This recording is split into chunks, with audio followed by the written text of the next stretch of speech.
It is that time of the year again where we do our AFL predictions for the upcoming season.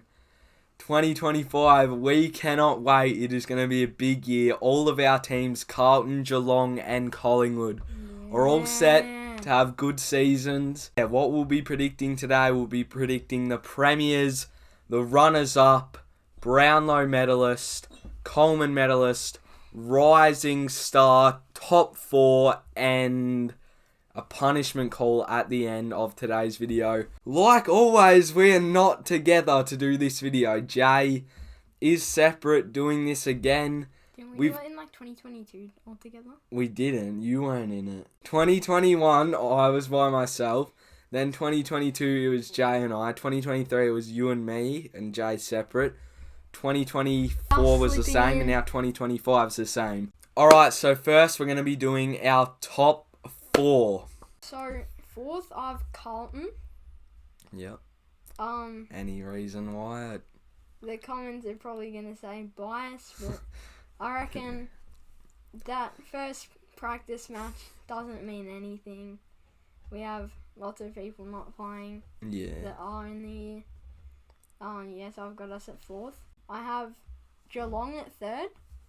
So this team, it's been getting a bit glazed, but not too overglazed. Well, not overglazed, but... Yeah, people hate Geelong, I feel like, too. They're a really good side for 2025, yep. Second, I have Brisbane. Reigning premiers. Yeah, reigning premiers. And number one, I have Collingwood. Yes! With... I don't see it, to be honest. Membry, Dan Houston... Harry Perryman. Yeah, Harry Perryman. Okay, so at fourth, I have the Brisbane Lions. And look, they finished fifth last year, and they won the flag, so they still rise a little bit. The reason I don't have them in the top three is because, well, I think Joe Danaher is going to be a pretty big loss in that forward line. But other than that, I think they're going to still be a pretty dominant side, especially at home this year, but I still have three teams finishing above them. And one of those is Carlton. I have Carlton at third. Carlton, I think, are getting heavily underrated going into this year. You can say, oh, they lost to St Kilda in a practice match. Who the hell cares about a practice match? It means nothing. At second, I have the Sydney Swans. I think Sydney are another underrated team. Big call, yes. Their forward line is not great, but their defence and their midfield is really good. Really, really elite. So, I think Dean Cox is going to be a great coach as well. I think, no disrespect to Longmire, but I think his coaching style may have been getting a little bit out of date, a bit stale. John Longmire. Sydney's old coach. Now, at first, the Geelong Cats. Look, I would have loved to put Collingwood here as well, but Geelong, how good is their list? Everywhere across the ground, you've got stars like Max Holmes, Tom Stewart, Brian Myers, Paddy Dangerfield, Jeremy Cameron, Tom... Did I just say Tom? Who are you talking? Tom Morgans. I meant to say Sam De Koning. Bailey Smith as well. Tyson Stengel. Geelong side is very, very good. And yeah, they'll be the best side, at least in the home and away season for this season. So, for my top four, I have got Geelong in there, Brisbane in there. Pretty self-explanatory. Both teams made prelims, and then obviously Brisbane went on to win the premiership last year. And then I have Freo climbing back into the 8, and not only the 8 but the top 4. And then Collingwood as well, bouncing back into the top 8 and the top 4. So both sides, I think, got pretty unlucky with injuries last year. Freo had a poor finish to the year. I believe they're way too talented to not be making finals at this stage. They've got a great spine, a great midfield, and they're a pretty young side that I'm sure after each pre-season is just going to continue to make more and more growth. And then Collingwood, I think adding Dan Houston, obviously one of the best halfbacks in the league, one of the best kicks in the league. I think sometimes that's all it takes is a star factor player coming into your team and just giving you that boost. Collingwood, maybe a bit of a premiership hangover last year, but I believe they will be back. It's easy to quickly forget how dominant a team was when they have a big drop-off after a premiership year, and I think Collingwood is going to find themselves back up there in contention. So, for my premiers, I have Collingwood. Really? Yes. You do? Didn't you pick us last year as well? Yeah. But they win Don't most think so. games this year, and they go on to win the flag. Okay, my runners up. Geelong. Collingwood, Geelong. Oh, that'd grand be good. final. That would be good, yeah. I can definitely see Geelong making it to the grand final, but sadly lose to Collingwood, even though I like Collingwood more. Sorry, Jay. Okay, so for me, I have Geelong as my premiers. Like I said before, Geelong's list is just great. They get an extra home game this year as well. And they've got a pretty decent draw too, pretty decent fixture. So, yeah, I've got the Cats going on to win another flag. And for my runners-up, the Carlton Blues. Good effort, Carlton. Great effort, boys. I can see it, honestly. Yeah, so for Carlton, I think their list is really good as well. Stars all across the ground. Their fixture this year isn't too difficult either. They'll slide into third. I think they can beat Sydney in an upset in the qualifying final and then make their way to the grand final from there. But I think Geelong will be too good in the grand final. Alright, so runners up. I spoke on this team before in my top 4, and my runners up, it's going to be sad for this club, but overall I think it would be a successful season if they were able to at least make the grand final, and that is Freo. It'd be cool to see them win their first flag, honestly rooting for them a bit. Love a bit of a underdog, I guess, so yeah, it would be awesome to see them win their first flag, but I think Freo is going to make the granny, but just fall short this year. Alright, so my premiers for 2025 are, you might say it's a bit of a biased opinion, but I'm going with the Cats. Usually I'm pretty pessimistic with how the Cats can perform. Maybe it's going to bite me on the backside now that I've predicted them to win the flag, but yeah, I just think with all our home games, adding Bailey Smith over the summer, Jack Martin too, don't know if he'll make our best 22, but Bailey Smith is a really big inclusion into our squad. It's pretty much the missing piece that we needed.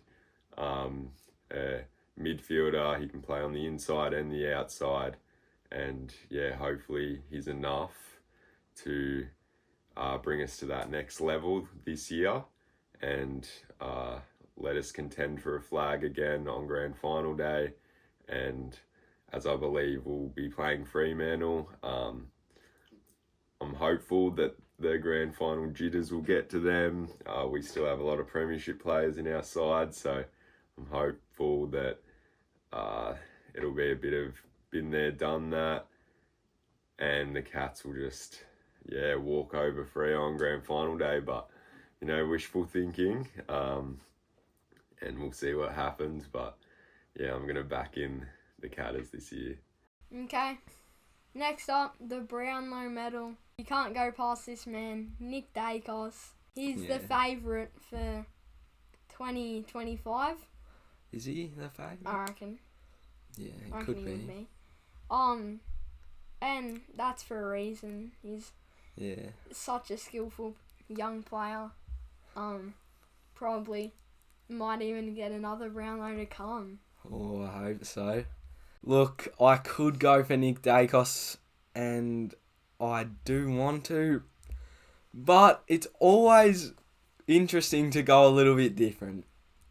And this is way out of the I know who ballpark. he's You guys are going to think, what the hell is this man thinking? Yeah, what are you thinking? He's from the Melbourne Football Club.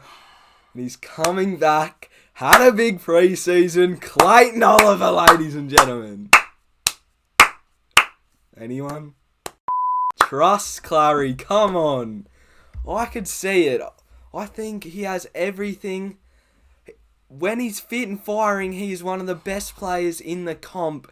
And right now, with a big pre-season, he is due to have a huge season. Bro, he's not fit. So Clayton Oliver is going to go on and just shock you all. I hope so. Blaze is crazy. Alright, so for my Brownlow medal, I think he's the favourite to win it on Sportsbet, but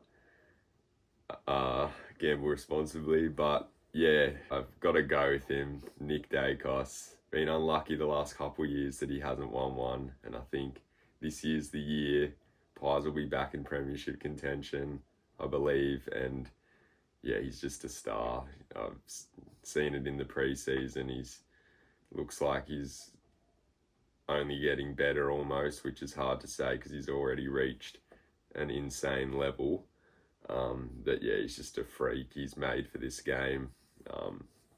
And yeah, I think hopefully the umpires have realised that this man deserves the credit that he's getting and deserves the accolades because, yeah, he's a star. Okay, my Coleman is none other than the man, Jake Waterman from the West Coast Eagles Football Club. Kicked a lot of goals last year, so yeah. Yeah. For me, I've gone with North Melbourne's Nick Larkey. Got very close in 2023.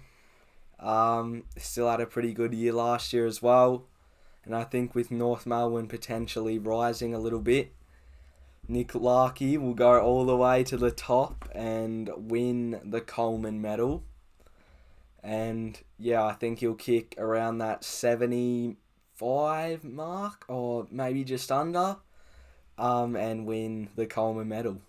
Alright, and then for the Coleman medal 2025, I am going with another biased opinion, but Jeremy Cameron. I think he's still in his prime. He, on his day, is just about the best player in the comp, I believe. He's a freak, can do it all. I think he's the best snap in the league. And yeah, I just think he's going to continue his legacy, continue to boost his name in, the Hall of Fame status this year. And yeah, I don't think we'll see any signs of him slowing down. And with the successful season that I believe Geelong could have, I believe that Cameron will be a huge part of that. And I could see him booting, around that 70 plus goal mark for the year and taking home the Coleman. Okay, so rising star, you know who it is, the Carlton Football Club, Jagger Smith.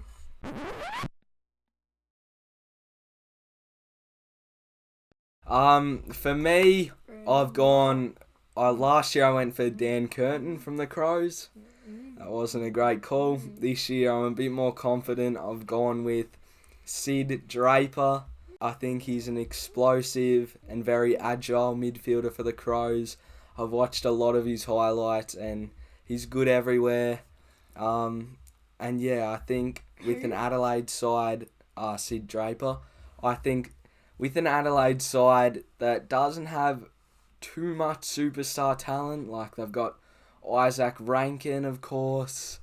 They've got maybe Rory Laird at times. Yeah, I think Sid Draper has a chance to really stand out in that Crows midfield this year and win the Rising Star Award.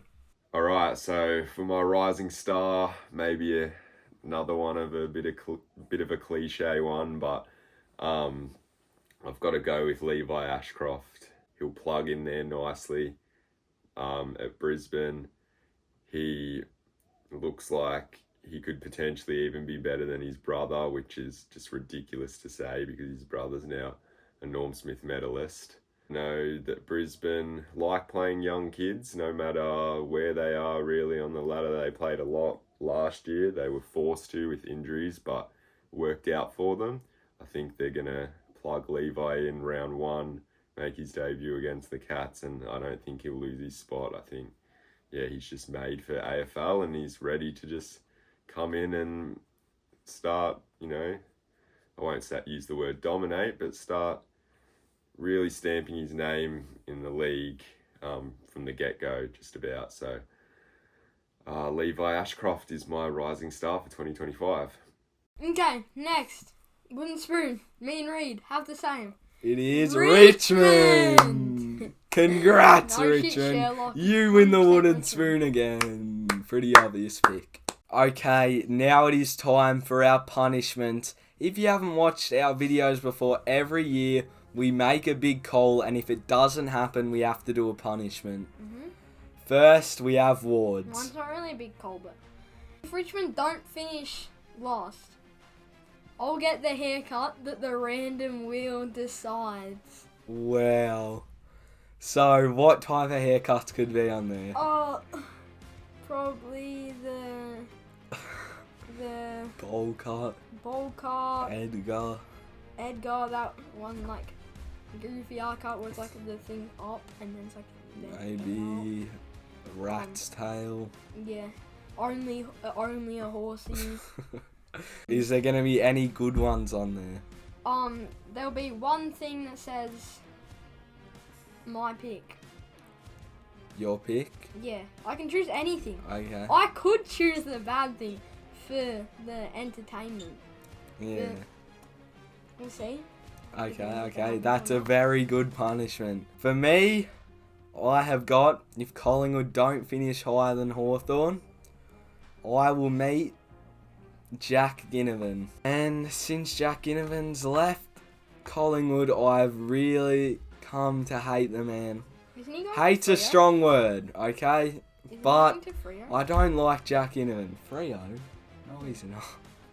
Where'd you hear that? I don't know. But yeah, I'll do a video where I meet Jack Ginnivan. I might even record my meeting with him. I might even dress up in a Hawthorn jumper with a headband or something like Jack Ginnivan. And oh my god, I might even make a sign or something. And I'm really hoping that, fingers crossed, I'm really hoping that Collingwood finish higher than Hawthorn. I've also put a $50 bet on with my mate. So, 2 big things on the line here, but that is my punishment. Alright, so finally, my punishment, if St Kilda finish bottom 4, I have to drink, or at least attempt to drink, a whole 2-litre bottle of full cream milk. Yeah, I feel like that's not easy for anyone, but I am actually lactose intolerant, so hopefully, I don't have to do that. And if I do have to do that, then hopefully it doesn't get too messy, at least on camera. But yeah, I'm going to manifest it. Hope St Kilda can at least keep themselves off the bottom 4. And I don't have to drink that 2-litre bottle of milk. Okay, so that is our AFL 2025 predictions. Hope you enjoyed. Subscribe. We gotta get to 2K, guys. Like. Guys, and turn on please. post notifications. And we'll catch you guys in the next one. Yeah. Cheers. Boom.